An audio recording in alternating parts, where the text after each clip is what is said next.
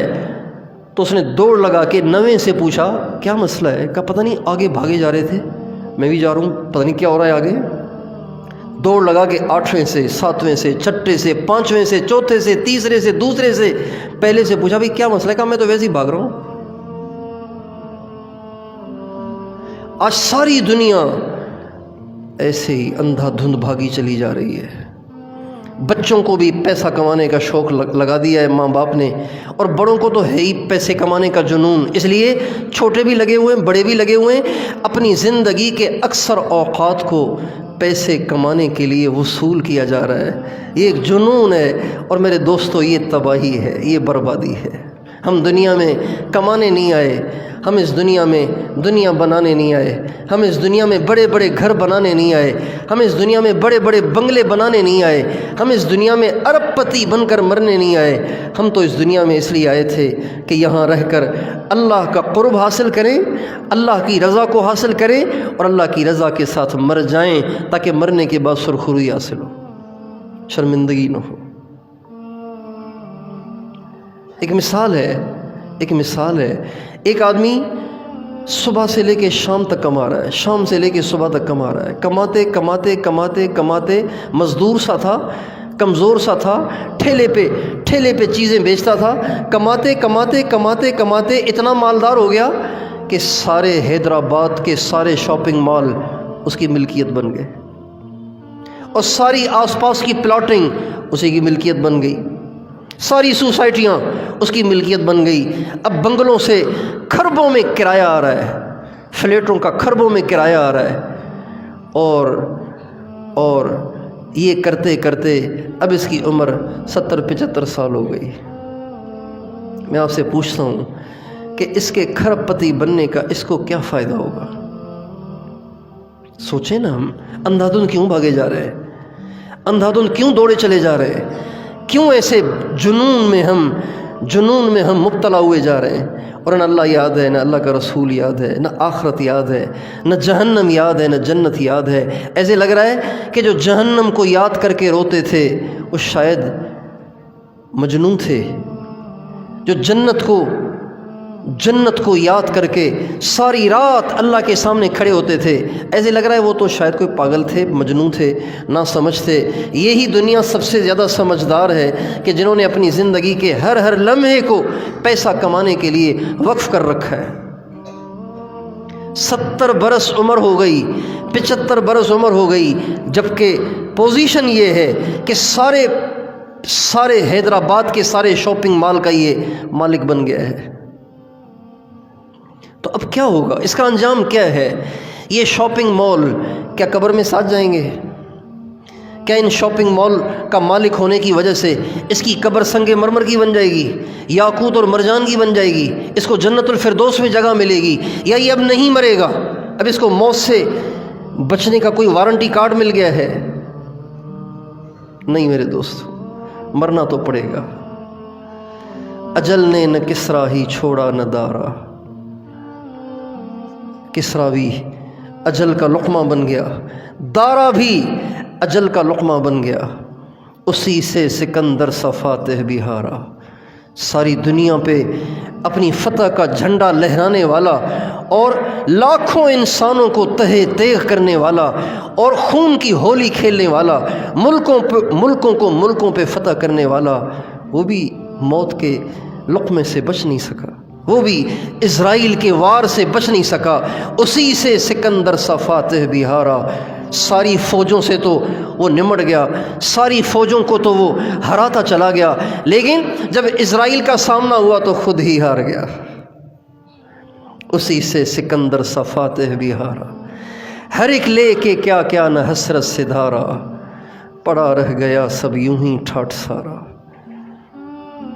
کتنا پاگل ہے اور احمق ہے اور بے وقوف ہے وہ انسان جو اللہ کو بھول کر، اللہ کے نبی کو بھول کر، اپنی آخرت کو برباد کر کے دنیا بنا رہا ہے اور اچانک موت کا جھٹکا لگتا ہے، اپنی ساری جمع شدہ پونجی اوروں کے حوالے کر کے خود جا کے مٹی میں سو جاتا ہے۔ کتنا پاگل ہے۔ قیامت کے دن اللہ پوچھیں گے، میرے بندے تم نے اتنی حرام کاریاں کی، اتنی تم نے رشوت لی، اتنا تم نے سود کھایا، اتنے تم نے حق دبائے، اتنے تم نے گھروں کو ہڑپ کیا اور زمینوں کو ہڑپ کیا، اتنا مجھے ناراض کیا، تیرے پاس نماز پڑھنے کا ٹائم نہیں تھا، وہ دنیا ہے کہاں؟ کہ یا اللہ وہ تو اوروں کو دے آیا، وہ تو اوروں کو دے آیا۔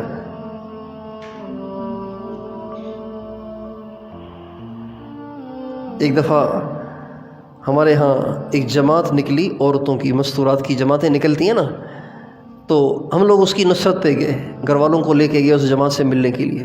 تو انہوں نے کہا بیان آپ کر لیں، میں کہا بہت اچھا۔ تو انہوں نے بیان کے لیے مجھے لے کر گئے ایک گھر میں، وہاں جا کے بٹھایا۔ اچھا گھر میں جب داخل ہوئے تو جیسے یہ مسجد ہے نا، یہ مسجد کتنی خوبصورت بنی ہوئی ہے، یہ جو شیشے لگے ہوئے نا، یہ شیشے پورے گھر میں، یہ شیشے لگے ہوئے تھے پورے گھر کی دیواروں پہ، یہ والی نقاشی ہوئی تھی، آئینے لگے ہوئے تھے پورے گھر کی دیواروں پہ، اور گھر میں جو پلر تھے وہ بھی ایسے ہی چمک رہے تھے، اور فرش اتنا خوبصورت کچھ نہ پوچھو۔ اچھا جب اندر لے کر گئے، میں نے دیکھا کہ فرش پہ مٹی جمی ہوئی تھی، اور وہ گھر سے ایک رلی لے کر آئے، رلی اس کو بچھایا اور مجھے کہا یہاں بیٹھ کے بیان کریں۔ تو بیان کر لیا۔ میں نے کہا یہ گھر مجھے سمجھ میں نہیں آ رہا، اتنا خوبصورت گھر ہے، اور اس پورے علاقے میں نہیں سمجھتا ہوں کہ اتنا خوبصورت کسی نے گھر بنایا ہو، تو یہ لیکن اس پہ کوئی جھاڑو پھیرنے والا بھی نہیں ہے، مسئلہ کیا ہے، کہاں چلے گئے اس کے بنانے والے؟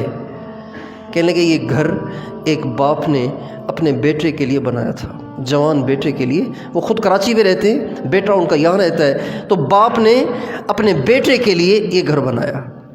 میں نے کہا پھر کیا ہوا؟ کہنے لگے اس کا بیٹا جب یہاں آ رہا، جب گھر بن کے تیار ہو گیا، کروڑوں اس زمانے کے کروڑوں اس گھر کو بنانے میں خرچ ہوئے، جب یہ گھر بن کے تیار ہوا اور وہ وہاں سے گاڑی میں بیٹھ کے ادھر آ رہا تھا تو راستے میں حادثہ ہو گیا اور بیٹا جاں بحق ہو گیا۔ میں نے کہا پھر؟ کہنے لگا اس دن کے بعد سے لے کے آج تک اس کا باپ اس گھر میں آیا نہیں ہے، اس لیے کہ بیٹے کے لیے بنایا تھا، بیٹا چلا گیا، کس منہ سے اس گھر میں جاؤں، لہذا گھر ویران پڑا ہوا ہے۔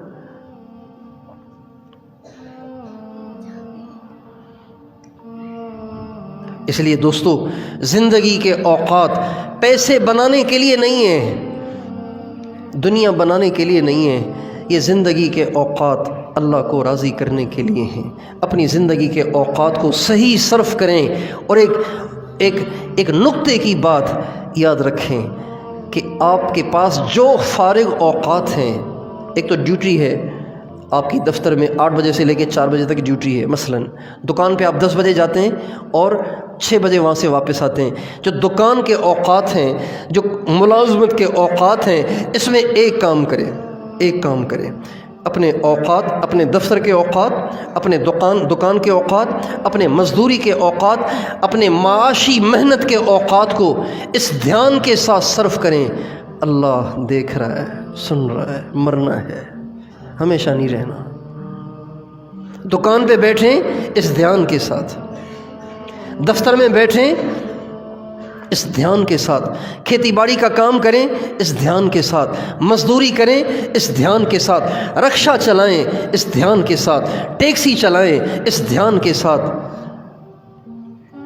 چھابڑی پہ چیزیں بیچیں اس دھیان کے ساتھ، اللہ دیکھ رہا ہے، سن رہا ہے، مرنا ہے۔ اور اس کے علاوہ جو اوقات ہیں معاشی وسائل سے جو اوقات بچتے ہیں، ان اوقات کو صحیح استعمال کرنے کے لیے ایک نظام الاوقات بنائیں۔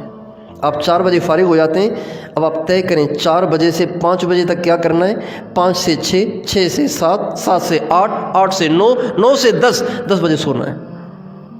اوقات کا شیڈول بنائیں، اپنے اوقات کو صحیح صرف کریں، اور اوقات کو صحیح صرف کرنے کے 3 مصرف بنائیں۔ کتنے مصرف بنائیں؟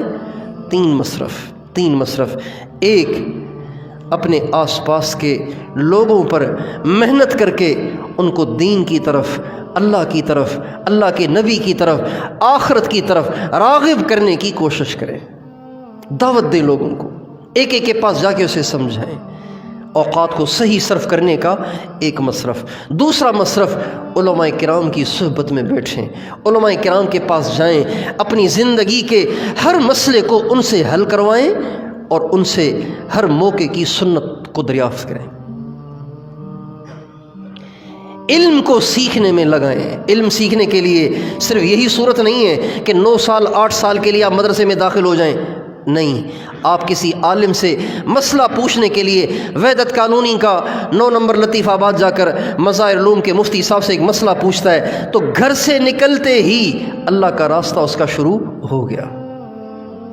مچھلیاں اس کے لیے دعائیں کریں گی، فرشتے اس کے لیے دعائیں کریں گے، پرندے اس کے لیے دعائیں کریں گے۔ جو گھر سے چلا مظاہر علوم جا رہا ہے مسئلہ پوچھنے کے لیے، مفتاح علوم جا رہا ہے مسئلہ پوچھنے کے لیے، ریاض علوم جا رہا ہے مسئلہ پوچھنے کے لیے۔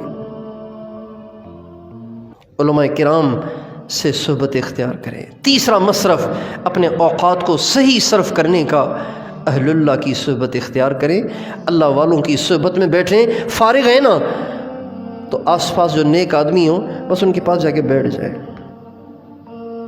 گپیں لگانا ضروری نہیں ہے۔ لوگ سمجھتے ہیں کہ اہل اللہ سے استفادے کے لیے یہ ضروری ہے کہ اللہ والا تقریر کرے اور ہم سنیں، نہیں، یہ ضروری نہیں ہے۔ آپ اہل اللہ کے پاس بیٹھیں، ہر وقت ان کے دل میں جو اللہ سے محبت ہے، اللہ کے نبی سے محبت ہے، اس کی وجہ سے ان پر جو رحمتوں کا نزول ہوتا ہے نا، آپ ان کے پاس بیٹھیں گے اس میں سے ذرہ آپ کو بھی مل جائے گا۔